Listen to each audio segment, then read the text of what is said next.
terowongan yang menjadi penghubung antara Masjid Istiqlal dan Gereja Katedral. Apa yang diharapkan dari dibangunnya tunnel ini ya, toleransi siapapun ini? yang lewati terowongan ini harusnya mendapatkan semacam memori kesadaran dalam dirinya. Luar biasa. Kita dari situ mendengarkan bunyi beduk. Kita dari sana mendengarkan bunyi lonceng. Dan kita di tengah-tengah ini dua-duanya sangat berpadu padan gitu ya di tengah ya. Adapun filosofi pembangunan terowongan silaturahmi ini sebagai pengingat pentingnya toleransi antara umat beragama. Menghubungkan dua rumah ibadah dengan terowongan bawah tanah itu bukan toleransi, itu justru berpotensi bisa membuka pintu-pintu kekufuran bagi orang yang lemah imannya. Assalamualaikum warahmatullahi wabarakatuh. Bagi teman-teman yang mau mendukung dakwah saya di channel ini, silahkan klik tombol subscribe dan juga loncengnya sebagai bentuk dukungan ya. Dan nantinya ketika saya mengupload video terbaru, teman-teman akan mendapatkan pemberitahuan. Kali ini saya akan membahas mengenai terowongan bawah tanah yang ada di Masjid Istiqlal, dan katanya itu terowongannya tembus ke Gereja Katedral. Terowongan ini dibangun katanya sebagai bentuk toleransi antar dua agama ya, Islam dengan agama Kristen, yaitu menghubungkan masjid dengan gereja melalui terowongan bawah tanah. Coba kita simak dulu video berita berikut ini teman-teman ya. Pemerintah saat ini tengah membangun proyek terowongan dari Masjid Istiqlal menuju Gereja Katedral. Kedua tempat ibadah yang jaraknya hanya berseberangan jalan tersebut nantinya akan terhubung melalui terowongan yang berada di bawah tanah. Sehingga masyarakat yang ingin mengunjungi kedua tempat ibadah itu tidak perlu lagi menyeberang jalan. Pembangunan terowongan tersebut dimaksudkan pemerintah sebagai wujud silaturahmi dan toleransi antar umat beragama di Indonesia. Nah, jadi pembangunan terowongan tersebut sebagai wujud toleransi katanya ya. Padahal beda jauh antara toleransi dan kolaborasi. Kalau menggabungkan dua agama itu bukan toleransi, itu kolaborasi. Sebelumnya wacana proyek pembangunan terowongan silaturahmi tersebut telah mulai terdengar pada awal tahun 2020. Saat itu Presiden Joko Widodo mendapat usulan pembuatan terowongan dan kemudian Presiden menyetujui usulan tersebut. Dari Jakarta, Fajar Ilham, Subur Atma Miharja, Kantor Berita Antara mewartakan.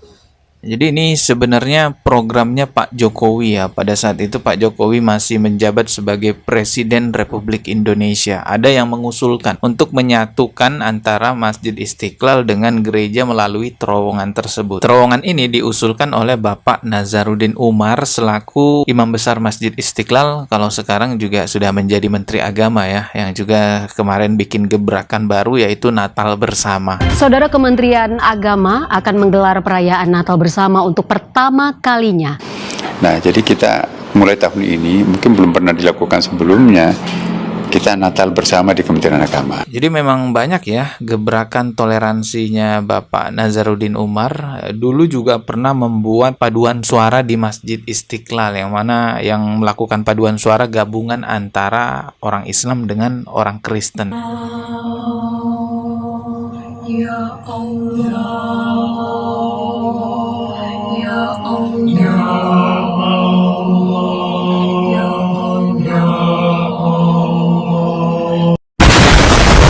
Memang semangat toleransinya Bapak Nazaruddin Umar selaku Imam Besar Masjid Istiqlal dan juga selaku Menteri Agama, ini besar banget semangat toleransinya, sampai pernah juga mencium Paus Fransiskus ya, pimpinan tertinggi dari agama Kristen Katolik. Loh, kok terhormat sekali. Mengagungkan orang di luar agama itu haram hukumnya. Bahkan satunya mencium keningnya.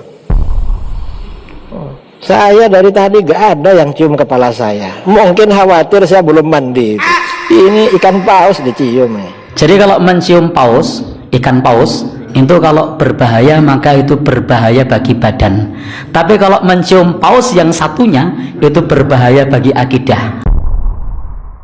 Punya semangat toleransi itu bagus teman-teman. Memang seperti itu semestinya umat Islam, kita bertoleransi dengan orang-orang non-muslim. Tetapi jangan kebablasan. Apalagi sampai membuat terowongan yang menghubungkan masjid dengan gereja, itu buat apa? Itu kebablasan teman-teman. Dan katanya sih ini biayanya mencapai 30 miliar lebih gitu ya. Coba kita lihat ini ya penjelasan dari Bapak Nazaruddin Umar mengenai filosofi dari terowongan tersebut, dan juga di sini dijelaskan mengenai biayanya yang dihabiskan tuh berapa. Adapun filosofi pembangunan terowongan silaturahim ini sebagai pengingat pentingnya toleransi antara umat beragama, di mana di dalamnya terdapat galeri dan diorama yang menceritakan hubungan toleransi antar umat beragama di Indonesia yang terwakili oleh hubungan antar umat maupun pengurus Masjid Istiqlal dan Gereja Katedral.